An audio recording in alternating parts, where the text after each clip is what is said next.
Mga kalakbay, dito ako ngayon sa tabing dagat sa Sawanga, Sorsogon mga kalakbay. Low tide kasi ngayon kaya nag-relax muna ako rito. Lakad-lakad dito sa dalampasigan ng Sawanga, Sorsogon. Baka may mahanap akong isda na trap dito sa dalampasigan mga kalakbay.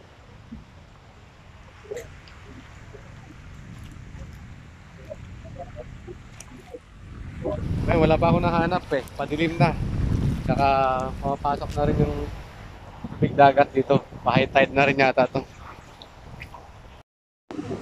Ayun, mag-high tide na nga mga kalakbay. Ang bilis ng agos ng tubig. Maraming nakikita natin dito, maraming mga dahon na inaanod dahil nga may mga punong kahoy kasi rito. Yan. Yan sa taas ng bato. So nandito ako ngayon sa Sawanga, Sorsogon. Yan.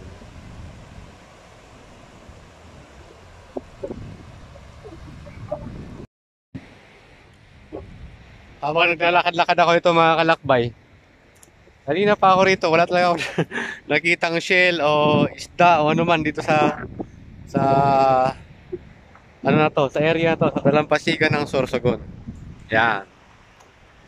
So ngayon, samantalahin ko na. Meron kasi akong isang follower mga kalakbay na ano nagtatampo, di ko raw siya sina-shout out eh. So, kalakbay, shout out na kita. Shout out sa'yo, idol kalakbay. Junard Dicaro. Pasensya na, lagi kita nakakalimutan i-shout out. So ito na yon. Salamat sa patuloy na pagsuporta sa mga vlog ko. Sana patuloy ka pa rin manood sa mga video ko. Sa mga kalakbay na gusto magpa-shout out dyan sa next vlog ko, mag-comment lang kayo. Lapag nyo lang sa comment section mga kalakbay para ma-shout out ko kayo. So salamat and God bless mga kalakbay.